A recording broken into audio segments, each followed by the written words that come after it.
as we contemplate today the topic, renewal and transformation, the Beehive principle.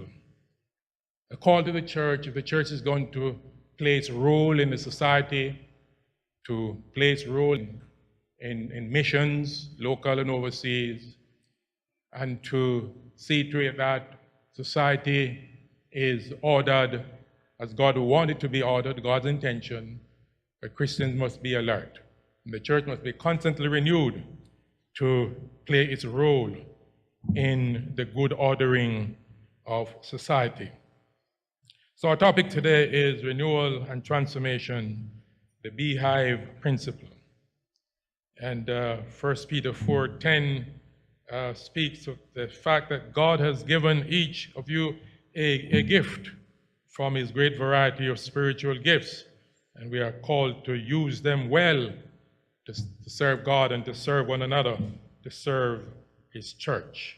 So this is then a challenge to the church to be constantly renewed and to be faithful and to play its role in the proper ordering of society. Let us pray. We thank you, God, for your church in this place and for the ministry to be exercised by those who have gone before us. The work has been passed on to us, and we in our time, in our place, are urged to be faithful to your gospel. Bless the reading and the speaking and preaching of your word in this place today. Grant, we pray that when we hear your word, we will be obedient to your call upon our lives. In Jesus' name we pray. Amen. The 40th Synod of the United Church in Jamaica and the Cayman Islands, as we recall, recently met under the theme, Renewal and Transformation, Discipleship for Life.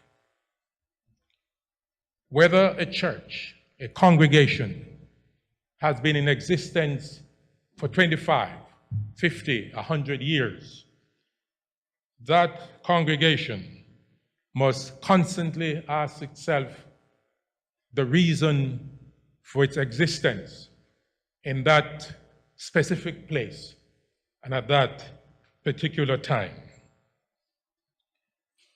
And the church always has to be renewed in order to carry out the mission which God has entrusted to the church and to play its role in society and the building of a righteous nation. And here we must note that the Bible outlines no process of renewal and transformation which does not include people, human beings, used by God's Holy Spirit. We want to consider, therefore, what I mean by this Beehive principle.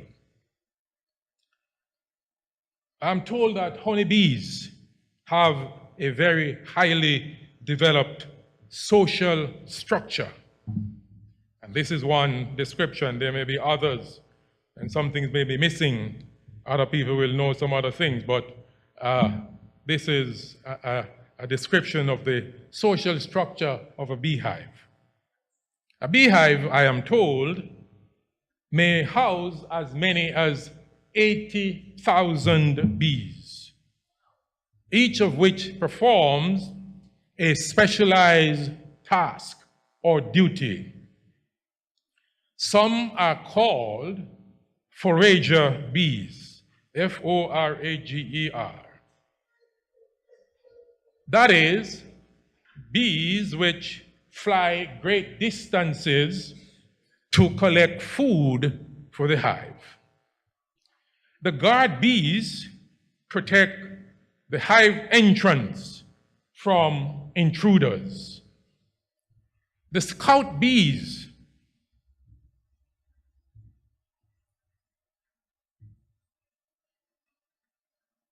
keep the hive alert to opportunities and dangers in the outside world. A few bees, we are told, are undertakers responsible for removing dead bodies from the hive. Others are water collectors. They bring in moisture to regulate the humidity of the hive. Some are plasterers, which make a cement-like substance to repair the hive. The scent fanners station themselves at the entrance of the hive, and they blow the scent outward so that disoriented bees can locate their home base and get back home. I am told that there's a queen bee and drones and what have you. But forager, guard bees, scout bees, undertakers, water collectors, plasterers, scent fanners are part of the social structure of the beehive. And the Bible illustrates this beehive principle several times. In the Old Testament, Moses is overcome by the burdens of his office and appoints others to help him. In the New Testament, Paul says to the church at Corinth that there are varieties of gifts, varieties of service, varieties of working, each inspired by God for the common good. It's 1 Corinthians 12 and verse 5. And in 1 Peter 4 and verse 10, and 1 Corinthians 12 and verse 7, we see that there's variety of gifts. And they are given not only to the clergy. Every Christian has received gifts, at least a gift in gifts, and every Christian has a role to play in the beehive principle of God's kingdom in order to bring about renewal and transformation and to be salt and light in the world, in the society. The leaders and people in a healthy congregation seek to live out the beehive principle. They recognize that God has given each of us special gifts. No Christian has it all, but every Christian has a part of it all. Working together, they can do what God calls the church to be and to do in its particular location and in its particular time. And so as we consider the church's call to renewal and transformation, to be faithful in the society, not only in terms of its involvement locally, but as we talk about mission and mission moment, the church will be involved, and to help to make the society a place as God intends it to be. We want to consider then today 3 points under the topic renewal and transformation, the beehive principle. Point number one, friends, what does it say? Leaders alone cannot do it all by themselves. There is need for leaders, but leaders alone cannot do it all by themselves. Several years ago, a seminary professor, and his wife were passengers on a ship bound for Europe. In the laundry room, the professor's wife met 2 other women. As they talked, the wife of the professor learned that the other two women were on their way to the African continent to become missionaries. When the wife of the professor told them that her husband taught in seminary, they told her that they were graduates of that seminary and that they had studied under her husband. The professor says that the insight he got from that incident was a turning point in his life.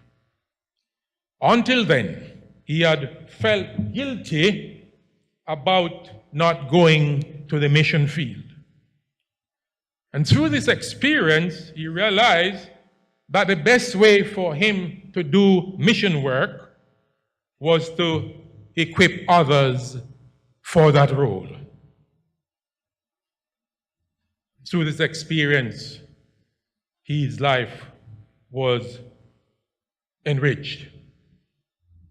There, as was indicated a little earlier on, there are persons in this congregation who have actually gone on mission, whereas it is not incumbent that everyone would leave their place to go on some mission field. There are those who have gone on the mission field, but others have supported mission work through their prayers, through their financial gifts, as well as those who have gone. And I said earlier on that when I prepared for this message, I had no idea that Joan was going to be in our midst today. But it is connecting with all of this. So leaders in every vital, healthy congregation have learned the same thing. They know that in order to do volumes of ministry, they must resist the internal urge to do it all themselves. In fact, it is impossible to do it all alone. Renewal and transformation, the church becoming more faithful, requires the involvement of many people in carrying out the ministry of Christ, empowered by the Holy Spirit. This is the Beehive principle that we are talking about. It must be put to work. And so, Emsley, don't ever take lightly the call and the challenge to training for leadership in the church. Training offered by the council, we must make use of this training to equip us so that we can offer ourselves for service in the church. For leaders alone cannot do it all by themselves. We must practice the Beehive principle. So that's point number one. What is point number one? Leaders alone cannot do it all by themselves. Point number two is coming up on our screen. What does that say? Our attitude toward the ministry of Christ. Leaders cannot do a good job of helping the church to be renewed and to accomplish its mission unless they learn how to get the work done by encouraging and allowing other people to use their gifts in doing so. And we have been emphasizing that in this congregation. But what is the attitude of members and adherents toward the ministry of Christ? The actual ministry that needs to be done to renew and transform the church. Tom Albin says that every church contains 4 types of groups. The first type engages in primary ministry. People in this group engage in the actual work for which the church was established. Evangelism calling is primary ministry. Pastoral caring is primary ministry. Teaching a Sunday school class and singing in a choir are primary ministries. Prayer ministry, outreach, mission, meeting specific concrete needs. These two are primary ministries among others. People who are involved in a primary ministry grow in their discipleship. The second type of group in every church focuses on talking about primary ministry. And the third type of group in every church concentrates in talking about people who talk about primary ministry. And the fourth type of group in every church contains people who watch what everybody else is doing and sometimes criticize. In many churches, these groups are not balanced. The fourth group, yes, which watches and criticizes, and the third group, which talks about people who talk about ministry, are usually and equally large, but few people engage in primary ministries. Story has been told about a church member who told his pastor that he had only one talent. You're probably underestimating yourself, said the pastor. But even if that is true, don't let that discourage you. By the way, what is your talent? My talent is criticism, said the parishioner. I would advise you, said the pastor, to do with that talent what the man who had only one talent did in Jesus' parable about the talents. Go and bury it.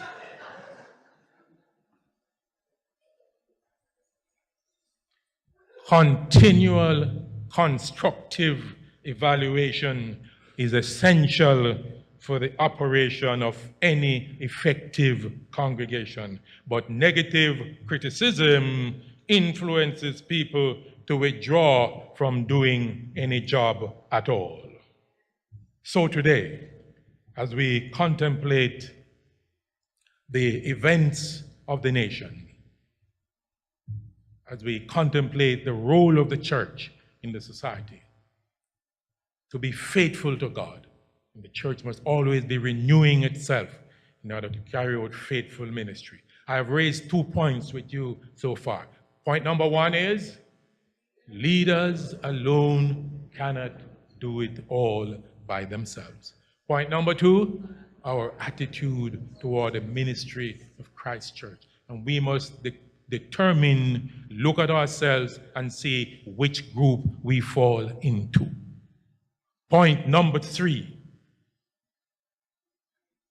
Can I hear you?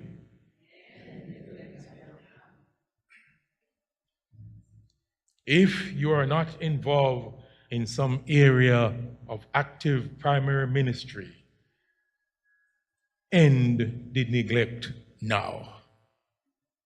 We give thanks to God for all those who are engaged in some aspect of ministry. We must ask God to help us today to see where we are, and if we're not involved, end the neglect now. But that's not the end of the sermon. Economist Adam Smith, writing some 2 centuries ago, said that a nation's wealth is its people. That is also true of the church. Emsley's wealth is its people who are committed to God, empowered by the Spirit of God for ministry. This idea is true of the church. And the way for this wealth to be put to work is to be engaged in some area of Christ's ministry and so renew and transform God's church by following the Beehive principle where many are involved. You see, friends, I have said it before and I say it again. Airplanes do not fly without fuel. Motor cars do not drive on the road without wheels.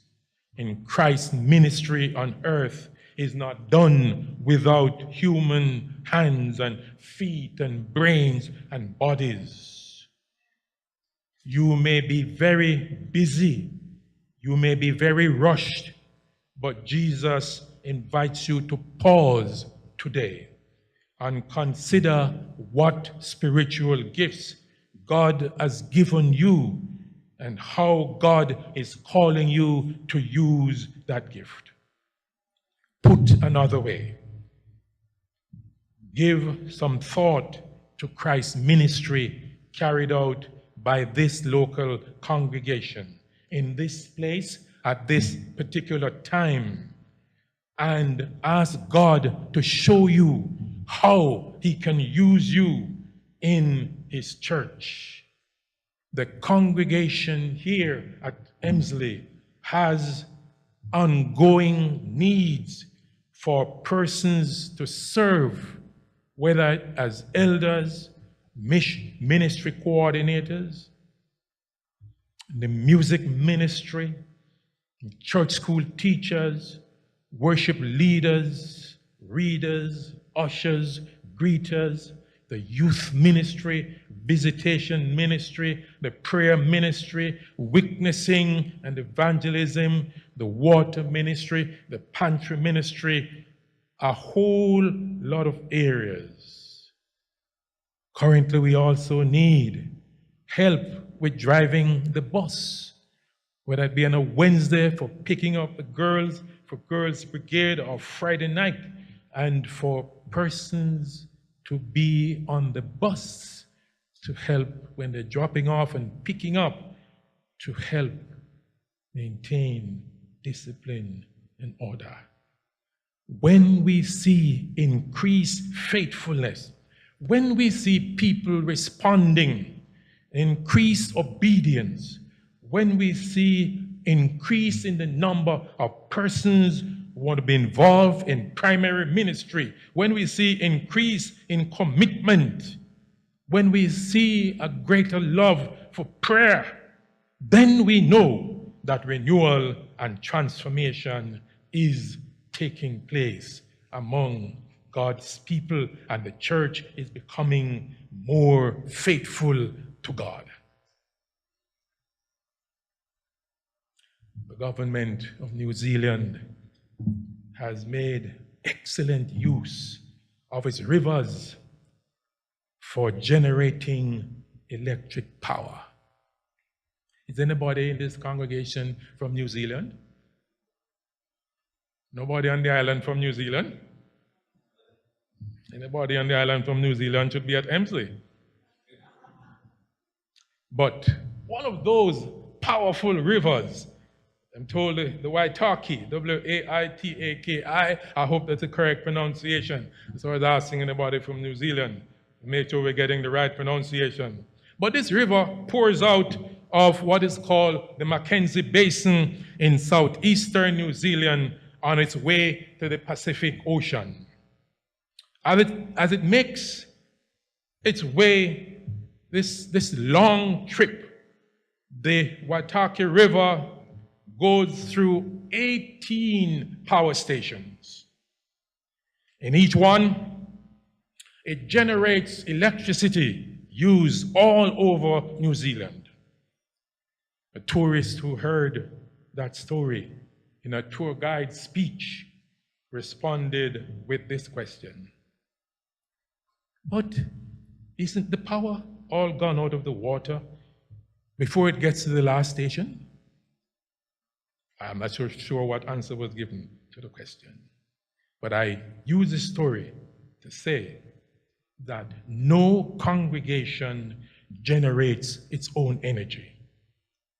Its primary power source is a gift of God's Holy Spirit. But the more hydroelectric stations you build on a river, the more electricity you can produce. Equally, leaders of vital, healthy congregations know that the more people they involve, the more ministry gets accomplished. The more people who are involved in the work of the local congregation, the more ministry gets accomplished. It is the Beehive principle. So there you have it, friends. My delight to stand among you one more time and to speak a word for God. Renewal and transformation, the Beehive principle. Leaders alone cannot do it all by themselves. Our attitude to Christ's ministry, 4 types of groups, we must decide which group we're in. And if you're not serving in at least one area of the ministry for Christ, end the neglect now. God has given each of you a gift from his great variety of spiritual gifts. Use them well so that more ministry can be accomplished for God. Those who have ears to hear, let them hear what the Spirit says to the church, and be carriers of this message across the church. Talk about it in your various groups. Talk about it at home. Talk about it in your various gatherings. To God be the glory today. Amen.